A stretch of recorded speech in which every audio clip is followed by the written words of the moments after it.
I'm back. It's Rachel with Be Heal Dog Training. I'm doing my afternoon Quarantip of the day. I tried to do this a few minutes ago, and apparently I talked too loudly and I woke my kid up from his nap. Sorry, Owen. So, yeah, he's got little sleep face going on, and he's going to be joining us for the Quarantip today. So you've got dogs and babies. How much better does it get, right? Owen, this is your first live, encounter. What do you think? So I'm going to try and get through this without him being too cranky. We may have to make this a little bit short, but we'll see where we get. So we're talking about place command today. If you've been following me for any length of time, you have heard me talk about place. You've seen post after post after post that talks about the place command. And that's because it is truly one of the single most important things that every dog that comes through a board and train program learns how to do, and that every dog really should know how to do. So if you're not familiar with the place command, you're seeing it demonstrated right there behind me. That's my dog May on place. Place just means for the dog to go to an object, have all 4 feet on the object, and stay there until released.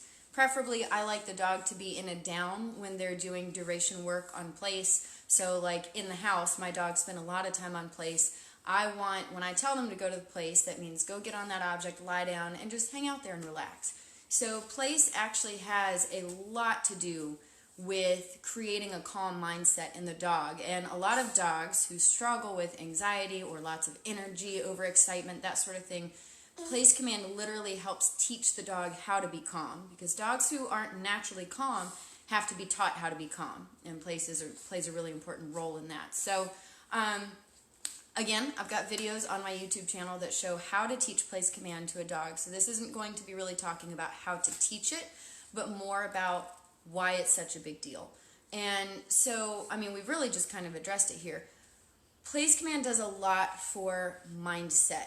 When you teach a dog the command, then the command means you get on, you stay until I tell you not to. And so when you have an overly excited dog, in the early phases of that, they're going to be not super relaxed on place, but as you go through the process of teaching them the command, proofing them to high levels of distractions, teaching them that if they break place, there's going to be a consequence and they need to go back, eventually they get to the point where they go, okay, I might be here a while, and if I hop off place, there's going to be a consequence and I have to go back, so I might as well just get comfy. And a lot of those dogs just kind of hang out and eventually they fall asleep.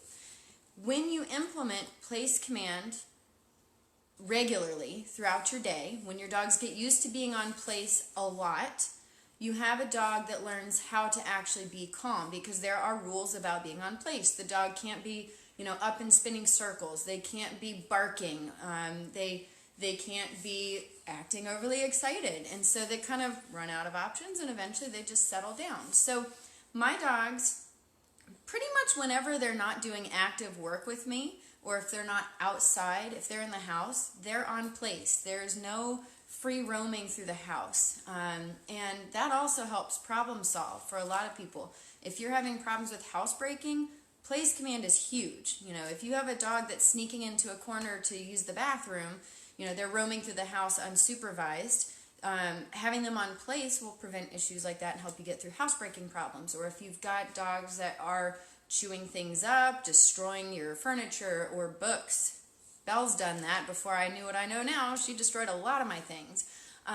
Place command helps you know exactly where your dog is and what they're doing while you're going about your daily life. Now, when I leave the house, my dogs are crated. But place is something that I use for while I'm home and my dogs are out and about. If I'm not having either a training session with them or if I'm not playing with them actively, basically if I'm not going to be directly supervising them constantly, I want them on place so that as I'm going about my business through the house while doing dishes or watching TV or working on the computer, I know where my dogs are. So I'll show you what I've got going on now. We have May hanging out behind me on place here. There's actually 4 dogs in this room. Let me refigure out how to flip this camera. So we've got my dog Belle over here on the doormat. And then my parents' dog Whiskey is over here. Kronk is over here on a pet bed. And we'll just keep walking around here to where May is on her elevated cot. Oh, Owen doesn't like the little outing. Okay, hold on a second, guys. Okay, all right. Okay, so couple of questions that I get asked a lot about place. First of all, as you just saw, place can be a variety of objects. You don't have to have just a pet bed or just a towel. Place means go to whatever object that I am telling you to go to. So you point to where you want the dog to go. You do not have to have just one place. So you don't have to pick a spot in your house and say, okay, this is place. You can have 15 things in your house that are place. I could move all the dogs around right now and put them on different objects, and they understand it. So once you teach the basic concept, it's really easy to translate it to other things. And the nice thing about that is, like, when you travel, so for example, I'm staying at my parents' house right now while we are between houses. We've only been here for about 2 weeks. I don't know. Time is not, you guys know how things are right now. All the days run together. But for example, I come into my parents' house, my dogs know the place command, it's really easy for me to just boom, boom, boom, put them on place, and now I can invade my parents' home with 3 large dogs and still have everything nice and calm and manageable. So when you teach your dogs this and you proof it really well, you can use this anywhere that you go with your dog. And another thing that really helps is, like, if you have visitors coming over, you don't want your dog bombarding them at the door and greeting your guest and jumping on them. You may have guests that don't necessarily like dogs, or they don't like dogs jumping all over you. Yes, those people are out there, believe it or not. And even me as a dog trainer, I don't want to walk into someone's home and have their dog in my face or all over me. So when you teach your dog this command, you can apply it to things like that. Someone coming into your home, the dog is on place because you've proofed them to that, you've practiced it, you've taught the dog how to be calm even in that scenario. What else? What other questions tend to pop up? Place is different from a down. So I know I said that I like for my dogs to be in a down when they're on place, but place needs to be an object. So if you don't have an object to send them to, if you just have, like, the floor, you don't want to go, okay, this little patch on the floor is place, because the dog can't envision what the perimeters of that would be. There's no distinction between what is place and what is not. So point being, if you don't have some sort of object to send the dog to, then just put them in a down. Another question that I get asked a lot by clients is about these raised pet beds, the elevated pet beds. And in a lot of my posts, you see dogs on that. And so I do get asked a lot about, do I need to have one of those? You absolutely do not.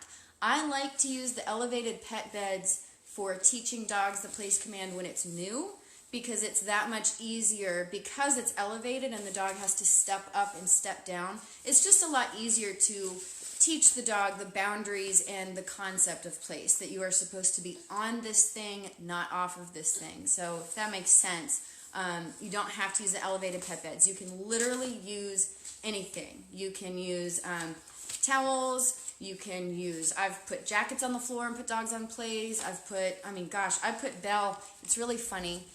In my parents' old house, I would put her, hello, is this going to turn around? Come on. I'd put her on place on that cat tree, and so she'd just be sitting up high like that. I wouldn't have her stay there for long, but point being, you can put them up on place on a table outside or on a bench or anything, so you don't have to have any specialized, like, equipment for that. And it's also great when you're outside to use that for confidence building. You can put dogs on place up on, big boulders or benches or on different pieces of, like, playground equipment. You can use that for confidence building as well. It just means get on the object, stay on the object until I release you. So if you guys have any questions, you can always comment here and I'll get back with you on that. Again, I'll be doing these tips every afternoon at 2 p.m. Eastern Standard Time, just various dog training tips that cover all sorts of things. If there's something that you are specifically struggling with that you'd like to see me talk about, or just something you want to know more about, let me know. And Owen and I are, I think, going to get maybe a snack or something for him. He's been good. He let me get through this. All right. You guys take care, and I will check in with you tomorrow.